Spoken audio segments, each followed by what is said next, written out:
अगर नाथ देखोगे अवगुण हमारे, अगर नाथ देखोगे अवगुण हमारे, तो हम कैसे भाव से लगेंगे किनारे।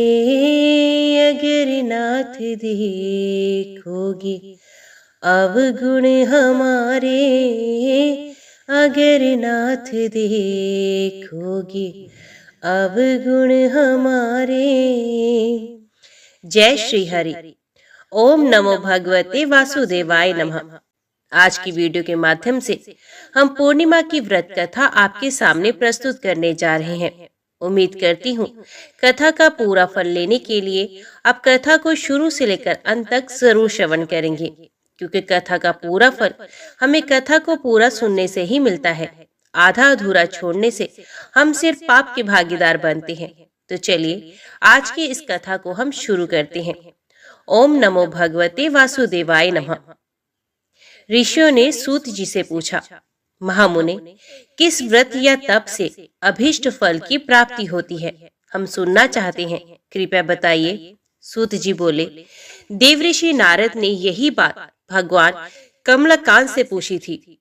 उन्होंने जो उसका उत्तर दिया था उसी को आप सुनिए। एक दिन दूसरों पर अनुग्रह करने वाले योगी नारद जी विविध लोकों में घूमते हुए मृत्यु लोक में आए। उन्होंने देखा यहाँ के सभी मनुष्य भांति भांति के दुखों से पीड़ित हैं और अपने अपने क्रम के फलस्वरूप विविध योनियों में जन्म लेकर कलेश पा रहे हैं।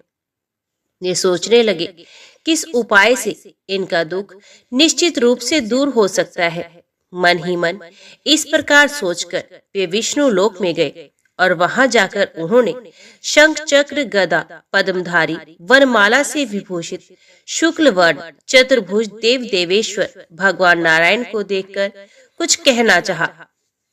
नारद जी बोले, आप मन और वाणी से अतीत अनंत शक्ति हैं, आदि मध्य और अंत से रहित है, निर्गुण है, गुणात्मा है, सबके आदिभूत है और भक्तों के दुखों का नाश करने वाले हैं। आपको नमस्कार है। भगवान विष्णु ने नारद का स्तवन सुनकर उत्तर दिया। भगवान बोले, हे महाभाग, तुम किस लिए यहाँ आए हो? तुम्हारे मन में क्या अभिलाषा है? बताओ, मैं तुम्हारी सब बातों का उत्तर दूंगा। नारद जी बोले, मृत्यु लोक में मनुष्य पाप क्रमवश विविध योनियों में जन्म लेकर नाना प्रकार से कलेश पा रहे हैं और अपने अपने पापों का फल भोग रहे हैं। हे नाथ, उनके वे सारे कलेश सहज में ही कैसे दूर हो सकते हैं? यदि मुझ पर आपकी कृपा हो तो वे उपाय बताइए, उसी को सुनने की मेरी इच्छा है। श्री भगवान ने कहा, वत्स, लोगों के प्रति अनुग्रह कामी होकर तुमने बहुत ही अच्छी बात पूछी है, जिसके करने से मनुष्य मोह से मुक्त होता है, वे मैं तुमसे कह रहा हूँ। हे नारद, सुनो। एक अत्यंत पवित्र व्रत है जो स्वर्ग या पृथ्वी पर अति दुर्लभ है। मैं स्नेहवश, हे विप्र, आज उसी को प्रकट कर रहा हूँ। इस व्रत का नाम सत्यनारायण व्रत है। इसको भली भांति विधान पूर्वक बतलाता हूँ। इस व्रत का सम्यक रूप से अनुष्ठान किए जाने पर इस लोक में सुख भोग कर मनुष्य परलोक में मोक्ष को प्राप्त करता है। भगवान की इस बात को सुनकर नारद जी ने फिर कहा, इस व्रत का क्या फल है? इसकी क्या विधि है? और किसने ये व्रत किया था तथा कब किया था? ये सब विस्तार पूर्वक बतलाइए। श्री भगवान बोले, इस व्रत से दुख शोक आदि का नाश होता है, धन धान्य की वृद्धि होती है और ये व्रत सौभाग्य, संतति तथा सर्वत्र विजय प्रदान करता है। मनुष्य भक्ति श्रद्धा के साथ जिस किसी दिन ये व्रत कर सकता है, परंतु सत्यनारायण देव निशामुख अर्थात संध्या के समय पूजे जाने पर संतुष्ट होते हैं। धर्मपरायण मनुष्य ब्राह्मण और बंधु बांधवों के साथ ये व्रत करे, भक्ति के द्वारा भोग लगाए। भोग उत्तम पदार्थों का होना चाहिए। भोग सवा के हिसाब से, जैसे सवा छटा, सवा पाव, सवा सेर आदि होना चाहिए। केला, घी, दूध, गेहूं, गेहूं का आटा ना मिलने पर चावल का आटा और चीनी अथवा गुड़ का भोग लगाना चाहिए। ये सभी चीजें परिणाम में सवा के हिसाब से होनी चाहिए और सबको एकत्रित कर निवेदन करना चाहिए। तदंतर घर के लोगों के साथ कथा सुनकर ब्राह्मणों को दक्षिणा देनी चाहिए। इसके बाद ब्राह्मणों को प्रसाद खिलाकर अपने बंधु बांधवों के साथ भक्ति पूर्वक स्वयं प्रसाद ग्रहण करना चाहिए और भगवान के सामने प्रेम परवश होकर नाचना और गाना चाहिए। इसके बाद स्तुति करके सत्यनारायण भगवान का स्मरण करते हुए घर जाना चाहिए।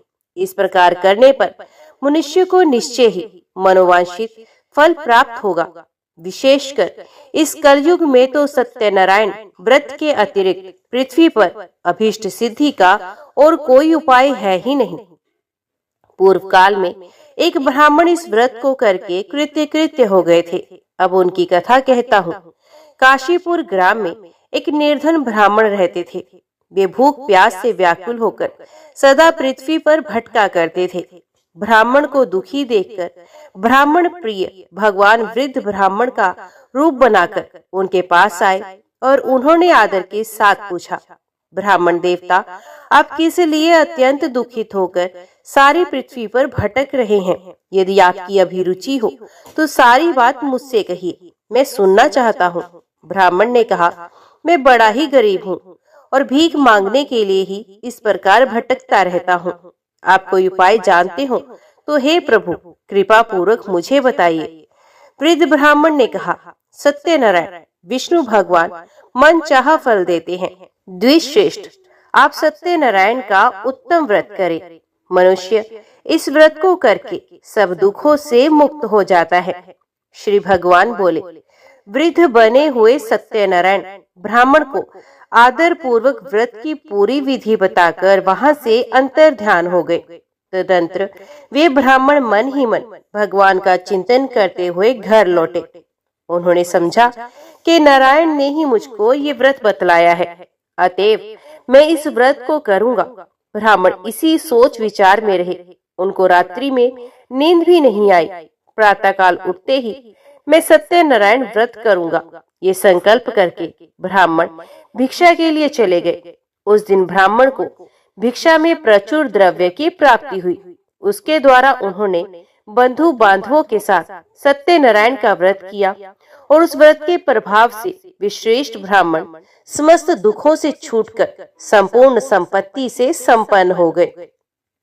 तब से वे प्रति मास सत्यनारायण व्रत को करने लगे।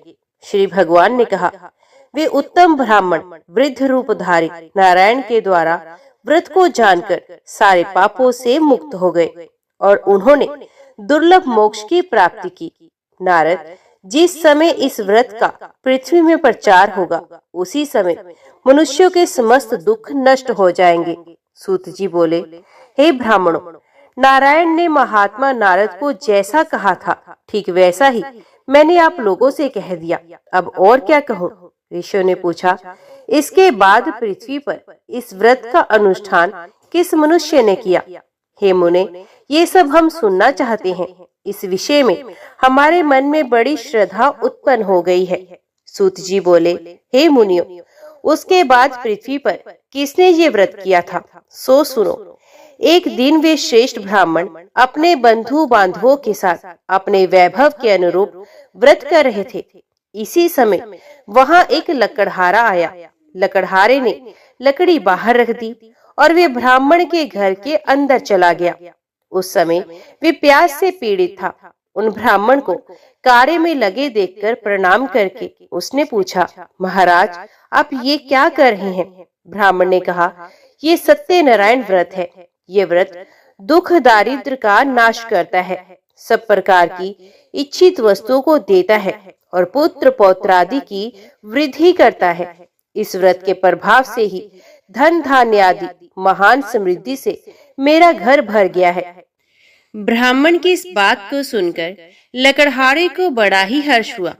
वे जल पीकर और प्रसाद लेकर स्थिर मन से सत्यनारायण देव का चिंतन करता हुआ नगर में आया। उसने मन ही मन कहा कि आज लकड़ियों के बेचने पर जो कुछ भी मिलेगा उसी के द्वारा मैं सत्य देव का उत्तम व्रत करूंगा। इस प्रकार मन में विचार करके वे लकड़ियों के बोझे को सर पर उठाकर नगर में धनियों के रमणीय स्थान में पहुंचा। आज लकड़हारे को लकड़ियों का दूना मूल्य मिला। उसका हृदय प्रसन्न हो गया। वे पके हुए केले, चीनी, घी, दूध और गेहूं का आटा सब वस्तुएं सवाए हिसाब से लेकर घर पहुंचा। तदंतर बंधु बांधवों को निमंत्रण देकर उसने विधि पूर्वक व्रत किया। उस व्रत के प्रभाव से वे लकड़हारा धन और पुत्र से संपन्न हो गया तथा इहलोक में सुख भोग कर अंत में सत्यपुर को प्राप्त हुआ। सूत जी ने कहा, एक घटना और कहता हूँ, उसे सुनो। पूर्व काल में उल्कामुख नामक एक जितेंद्रिय, सत्यवादी, प्रबल पराक्रमी राजा थे। वे बुद्धिमान राजा प्रतिदिन भगवान के मंदिर में जाते और धन देकर ब्राह्मणों को संतुष्ट करते। उनकी पत्नी का नाम भद्रशीला था। वे सरोज वंदना, परमुग्धा और पति परायणा सती थी। राजा रानी के साथ समुद्र के तीर पर जाकर सत्यनारायण का व्रत किया करते थे। एक दिन जब राजा व्रत कर रहे थे तो एक साधु नामक वणिक वहां आया। वे व्यापार के लिए नाना प्रकार के रत्नादि पदार्थों को नौका में भरकर लाया था। वणिक समुद्र के किनारे नाव को खड़ी करके तट के ऊपर आया और व्रत करते हुए राजा को देखकर उसने विनय पूर्वक पूछा। साधु ने कहा, राजन, भक्ति युक्त चित्त से आप ये क्या अनुष्ठान कर रहे हैं? इस समय मेरी इसे जानने की इच्छा है, अतएव आप समझाकर कहें। राजा बोले, साधो, मैं अपने बंधु बांधवों के साथ अतुलनीय तेज युक्त भगवान श्री विष्णु की पूजा कर रहा हूँ। मेरा ये व्रत पुत्र आदि की प्राप्ति के लिए है। तदंतर साधु ने राजा को आदर पूर्वक प्रणाम करके कहा, राजन, इस व्रत की सांगोपांग विधि आप मुझे भी बतलाएं, क्योंकि मैं भी ये व्रत करूंगा। मेरे भी संतान नहीं है। इस व्रत से मुझे निश्चय ही संतान की प्राप्ति होगी। इतना कहकर वणिक ने उन राजा से व्रत की विधि अच्छी तरह से पूछकर वहां से प्रस्थान किया और अपने वाणिज्य का काम पूरा करके वे आनंद के साथ घर लौट आया। कुछ ही दिनों के बाद उसकी पतिव्रता पत्नी गर्भवती हुई और समय पर उसने एक अति सुंदरी कन्या को जन्म दिया। कन्या शुक्ल पक्ष के चंद्रमा की भांति दिनों दिन बढ़ने लगी। वणिक ने उसका जाति कर्म आदि संस्कार करवाकर उसका नाम रखा कलावती।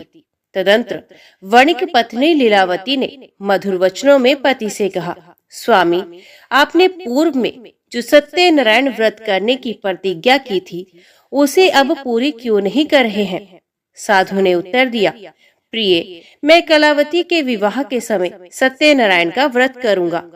पत्नी को इस प्रकार आश्वासन देकर साधु वणिक समुद्र के तट की ओर चला गया। इधर पिता के घर में कलावती बढ़ने लगी। इसके बाद धर्म के जानने वाले पिता ने जब अपनी पुत्री को विवाह के योग्य देखा तब अपने बंधु बांधवों से परामर्श करके साधु ने वर ढूंढने के लिए दूत को भेजा।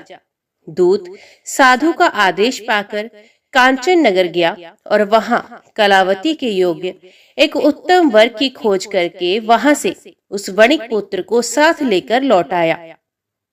साधु वणिक उस सुंदर और सद्गुणी वणिक कुमार को देखकर बड़ा ही प्रसन्न हुआ और अपने जाति बंधुओं के साथ मिलकर प्रसन्नता पूर्वक यथाविधि अपनी कन्या को उसको अर्पण कर दिया।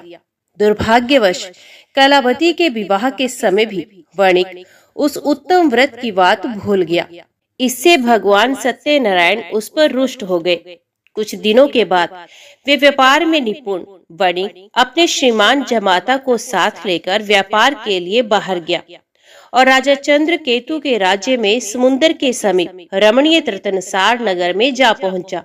वहां एक पुरी बनाकर वे अपना व्यापार करने लगा। उसी समय प्रभु सत्यनारायण ने साधु को मिथ्यावादी जानकर उसे शाप देते हुए कहा, आज से कुछ ही दिनों में यही तुम दुख को प्राप्त होगे। इधर उसी दिन एक चोर ने राजमहल में धन चुराया। चोर धन को लेकर साधु के मकान के बगल के रास्ते में जा रहा था। उसने घूमकर पीछे की ओर देखा। राजा के दूत उसके पीछे पीछे दौड़े आ रहे थे। वे डर गया और चुराए हुए धन को वहीं छोड़कर जल्दी से भाग गया। दूतों ने आकर देखा, साधु वणिक के घर के पास राजा का धन पड़ा था। तब उन्होंने जमाता के साथ साधु को पकड़ लिया और उन्हें बांधकर प्रसन्न मन से तुरंत राजा के समीप ले गए और वहां कहा, प्रभु, दोनों चोर पकड़कर आ गए हैं, इनको देखिए और आज्ञा दीजिए क्या किया जाए। तत्पश्चात राजा की आज्ञा से दूतों ने दोनों वणिकों को अच्छी तरह बांधकर बड़े कठिन कारागार में डाल दिया। उस समय उनके संबंध में कोई भी विचार नहीं किया गया। उन दोनों ने बहुत कुछ कहा, परंतु सत्यनारायण देव की माया से किसी ने उनकी एक भी नहीं सुनी। इसके बाद राजा चंद्रकेतु ने उनकी सारी धन संपत्ति छीन ली। इधर सत्यदेव के शाप से घर में लीलावती और कलावती पर भी दुख आ पड़ा। घर में जो कुछ भी धन संपत्ति थी, चोरों ने सारी अपहरण कर ली। लीलावती मानसिक और शारीरिक व्याधि से तथा भूख प्यास से पीड़ित हो दाने दाने की चिंता में नगर में घर घर भटकने लगी। इस प्रकार कलावती भी प्रतिदिन अन्न के लिए भटकने लगी। एक दिन भूख से व्याकुल कलावती घर से निकलकर किसी ब्राह्मण के घर पहुंची और उसने देखा वहां सत्यनारायण का व्रत हो रहा है। वे वहां बैठ गई और कथा सुनकर उसने भगवान से मनोरथ पूर्ति के लिए प्रार्थना की। इसके बाद प्रसाद लेकर उसी रात को वे अपने घर लौट आई। लीलावती ने कन्या को बहुत डांट कर कहा, बेटी, तू इतनी रात तक कहाँ थी? तेरे मन में क्या है? कलावती ने उत्तर दिया, माता, ब्राह्मण के घर सत्यनारायण भगवान का व्रत था, मैं उसी को देख रही थी। सत्यनारायण का व्रत मनोरथ पूर्ण करने वाला है। कन्या की ये बात सुनकर लीलावती व्रत करने को तैयार हुई और उस साध्वी साधु पत्नी ने अपने सुहृद बंधुओं के साथ सत्यनारायण व्रत किया। मेरे स्वामी और जमाता शीघ्र घर लौटाए। सत्यनारायण देव से उसने बार बार इस वर के लिए प्रार्थना की और कहा, प्रभु, मेरे पति और दामाद का अपराध क्षमा कीजिए। वणिक पत्नी के व्रत के प्रभाव से प्रभु सत्यनारायण प्रसन्न हुए और उन्होंने श्रेष्ठ राजा चंद्रकेतु को स्वप्न में दर्शन देकर कहा, राजन, सवेरा होते ही दोनों वणिकों को छोड़ देना और उनका जो धन छीना है उसे दुगुना करके देना, नहीं तो मैं राज्य, धन और पुत्र के साथ तुम्हारा विनाश कर दूंगा। राजा को इतना कहकर प्रभु अंतर्ध्यान हो गए। प्रातःकाल होते ही राजा सभा में गए और स्वजनों के साथ वहां बैठकर उन्होंने दूतों को आज्ञा दी कि अभी जाकर दोनों बंदी महाजनों को तुरंत कैद से छोड़ दो। राजा की आज्ञा पाकर दूतों ने दोनों महाजनों को मुक्त कर दिया और उन्हें साथ लेकर विनय पूर्वक राजा से कहा, दोनों वणिकों की हथकड़ी बेड़ी खोलकर हम उन्हें यहाँ ले आए हैं। इसी समय उन दोनों के मन में पुरानी बात का स्मरण हुआ और भगवान सत्यनारायण की महिमा को याद करके वे विस्मय और भय से विवल हो गए। उन्होंने राजा चंद्रकेतु को प्रणाम किया। राजा ने भी उनको देखकर आदर पूर्वक कहा, देवात्य, तुम्हें ये महान कष्ट भोगना पड़ा, अब तुम्हें कोई भय नहीं, तुम मुक्त हो, अब अपने घर जाओ। तदंतर श्रीमान राजा चंद्रकेतु सोने और रत्नों से बने हुए गहनों के द्वारा दोनों वणिकों को अलंकृत किया। बड़ी मीठी वाणी से उनको अति सुख पहुंचाया और छीने हुए धन से दूना धन देकर उनसे कहा, साधो, अपने घर जाओ। साधु ने राजा को प्रणाम करके कहा, आपकी कृपा से ही मैं घर जाने में समर्थ हो सका हूँ। उस समय साधु ने मंगलाचार करते हुए यात्रा की, ब्राह्मणों को धन का दान किया और अपने नगर की ओर दोनों चले गए। कुछ ही दूर आगे बढ़ने पर प्रभु सत्यनारायण ने दंडी के वेश में आकर उनसे पूछा, बताओ तो, तुम्हारी नाव में क्या है? तुम महाजन ने प्रमत्त से होकर बड़ी अवहेलना के साथ हंसी उड़ाते हुए कहा, दंडी, क्यों पूछ रहे हो? तुम्हें रुपए चाहिए क्या? मेरी नाव में तो लता पत्र भरे पड़े हैं। दंडी के वेश में आए हुए सत्यनारायण भगवान ने साधु के निष्ठुर वचन सुनकर कहा, तुम्हारे वचन सत्य हो। और ये कहकर वे तुरंत वहां से चल दिए। दंडी के कुछ दूर चले जाने पर साधु भी समुद्र के किनारे पहुंचा और नित्य क्रियादि करके नाव पर गया तो देखा नाव में लता पत्र भरे पड़े हैं। ये देखकर उसे बड़ा ही विस्मय हुआ और वे मूर्छित होकर पृथ्वी पर गिर पड़ा। थोड़ी देर के बाद चेत होने पर वे बड़ी चिंता में डूब गया। श्वसुर की ये दशा देखकर जमाता ने उससे कहा, आप किस लिए शोक कर रहे हैं? ये सब दंडी के शाप का ही फल है। ये सब कुछ करने में समर्थ है, वे ही हरता करता है, इसमें कोई संदेह नहीं। हम लोग उन्हीं की शरण ले तो हमारा मनोरथ पूर्ण हो जाएगा। जमाता की ये बात सुनकर साधु दौड़कर दंडी के पास पहुंचा और उनके दर्शन करके भक्ति पूर्वक नमस्कार कर उनसे बोला, मैं बड़ा दुरात्मा हूँ। आपकी माया से मुग्ध होकर मैंने जो कुछ कह दिया है उसके लिए क्षमा करें। मैंने आपके सामने दुष्ट वाक्यों का प्रयोग किया है। हे नाथ, मुझे इसके लिए क्षमा करें। क्षमा ही साधुओं का धन है। साधु तो दूसरे का उपकार करने में ही लगे रहते हैं। यूं कहकर शोक विकल वणिक बार बार प्रणाम करने लगा और रोने लगा। साधु वणिक को विलाप करते देखकर दंडी ने कहा, रो मत, मेरी बात सुनो। दुर्मते, तुम मेरा अपमान करके मेरी पूजा से विमुख हो गए थे। उसी के फल स्वरूप बार बार दुख को प्राप्त होते हो।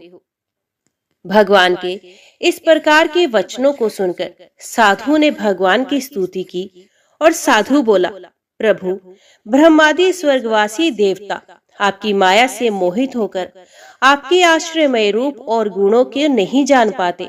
मैं भी आपकी माया से मुग्ध हूँ, अतएव आपको कैसे जान सकूंगा? आप प्रसन्न हो, मैं अपने वैभव के अनुसार आपकी पूजा करूंगा। मैं आपके शरणागत हूँ, मुझे पुत्र और वित्त दीजिए, मेरी रक्षा कीजिए। साधु के इस प्रकार के भक्ति युक्त वचनों को सुनकर भगवान जनार्दन परितुष्ट हो गए और साधु को मनचाहा वर देकर वही अंतर ध्यान हो गए। तदंतर साधु ने नाव पर चढ़कर देखा, नाव रत्नादि से भरी पड़ी थी। सत्यदेव की दया से मुझे वांछित फल मिल गया है। यूं कहकर साधु ने अपने मित्रों के साथ विधिवत सत्यनारायण की पूजा की और बड़े हर्ष के साथ यात्रा आरंभ की। नौका बड़े वेग से चलने लगी। दोनों अपने देश में पहुंचे। साधु ने जमाता से कहा, वत्स, वे देखो मेरी पूरी दिखाई दे रही है। तत्पश्चात साधु ने अपने धन के रखवाले दूत को नगर में भेजा। दूत ने साधु की पत्नी लीलावती के समीप जाकर हाथ जोड़कर प्रणाम करते हुए कहा, आपके पति देव नाना प्रकार के धन रत्नों के साथ अपने जमाता और सुहृद मित्रों से घिरे हुए आ रहे हैं। साध्वी वणिक पत्नी दूत के मुख से स्वामी और जमाता के आने का समाचार सुनकर बड़ी हर्षित हुई और सत्यदेव की पूजा करके उनसे अपनी लड़की से कहा, मैं पति की अगवानी के लिए जाऊंगी, तुम भी तुरंत मेरे साथ चलो। माता की बात सुनकर कलावती ने सत्यनारायण का व्रत किया, परंतु प्रसाद लिए बिना ही वे पति के सामने चल पड़ी। इससे सत्यनारायण देव रुष्ट हो गए। धन रतन और जवाई को लेकर नौका जल में अदृश्य हो गई। कलावती ने जब पति को नहीं देखा तब वे शोक से अत्यंत व्याकुल होकर रोती हुई जमीन पर गिर पड़ी। वे अपने पति और नाव के ना मिलने पर, ना दिखने पर अत्यंत शोकातुर थी। कन्या की इस दशा को देखकर साधु बहुत डर गया। उसने सोचा, ये क्या आश्चर्य हो गया। नाव खेने वाले भी बड़ी चिंता करने लगे। ये सब देखकर पतिव्रता लीलावती अत्यंत दुख से विवल होकर विलाप करती हुई स्वामी से बोली, मैंने अभी जुवाई को देखा था, क्षण मात्र में ही नौका के साथ जमाता अदृश्य हो गए। अब वे कहीं नहीं दिख रहे हैं। पता नहीं किस देवता ने उन्हें इस प्रकार हरण कर लिया। आप क्या भगवान सत्यदेव के प्रभाव को नहीं जानते? लीलावती इस प्रकार कहकर विलाप करने लगी। उसी के साथ सारे बंधु बांधव भी रोने लगे। लीलावती अपनी कन्या को गोद में लेकर रुदन करने लगी। कन्या कलावती ने स्वामी को डूबा हुआ जानकर दुखित हृदय से पति की पादुका को लेकर सती होने का निश्चय किया। धर्म को जानने वाला साधु वणिक कन्या की ये स्थिति देखकर अपनी पत्नी के साथ शोक से अत्यंत व्याकुल हो उठा और उसने मन ही मन सोचा, निश्चय ही सत्यदेव की माया के द्वारा ही मेरे जमाता हरे गए हैं।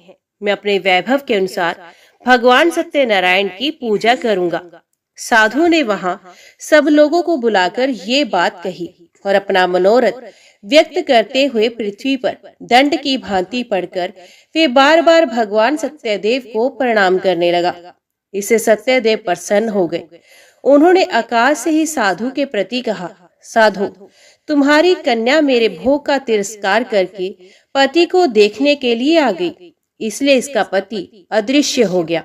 अब वे घर जाए, प्रसाद लेकर लौट कर आए, तब अवश्य ही उसे स्वामी का सुख प्राप्त होगा, इसमें कोई संदेह नहीं। वणिक नंदनी कलावती ने गगन मंडल में ये प्राण दान करने वाली वाणी सुनी और सुनकर वे तुरंत ही वे घर चली गई। वहां जाकर उसने प्रसाद लिया।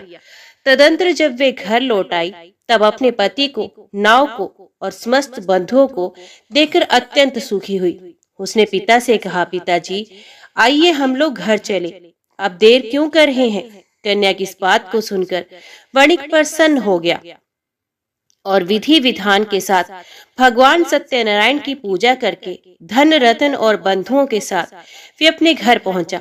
तदंतर प्रत्येक संक्रांति और पूर्णिमा को यथाविधि सत्यनारायण की पूजा करता हुआ वे इस लोक में सुखी होकर अंत में सत्यपुर को प्राप्त हो गया।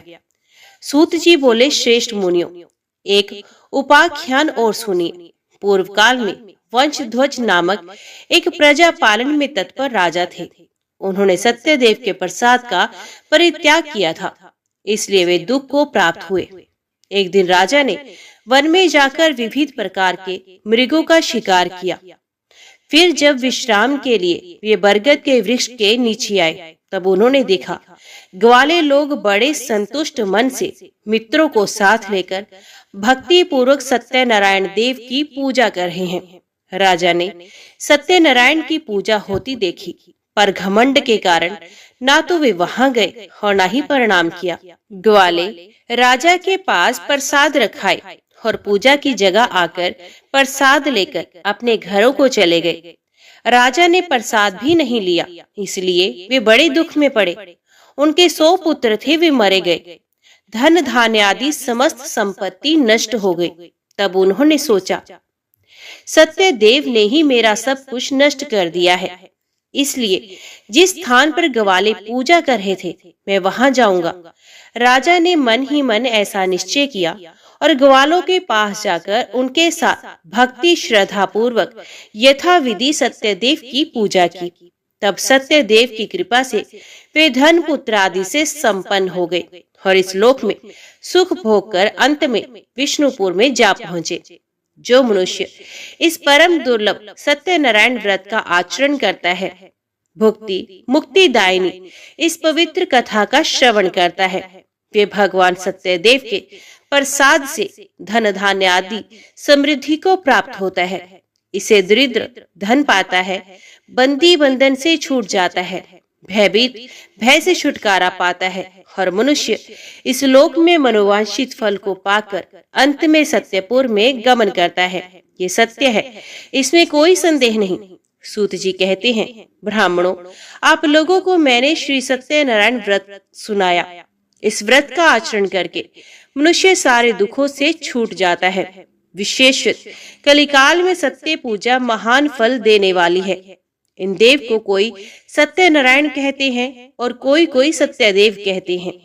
ये नाना रूप धारण करके सबके मनोरथ को प्रदान करते हैं।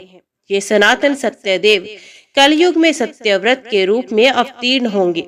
श्रेष्ठ मुनियों, जो मनुष्य नित्य इसका पठन या श्रवण करता है, सत्यदेव के प्रसाद से उसके सारे पाप नष्ट हो जाते हैं। ओम नमो भगवते वासुदेवाय नमः। जय श्री हरि। आज की वीडियो में इतना ही। उम्मीद करती हूँ वीडियो आपको पसंद आई होगी। वीडियो पसंद आई हो तो वीडियो को लाइक और चैनल को सब्सक्राइब जरूर कीजिएगा। जय श्री हरि लिखकर कमेंट बॉक्स में अपनी हाजिरी और अपने सुझाव देना ना भूलेगा। तो मिलते हैं अगली कथा अगली वीडियो के साथ। तब तक के लिए देखते व सुनते रहिए। जय मां कंजर, जय माता दी।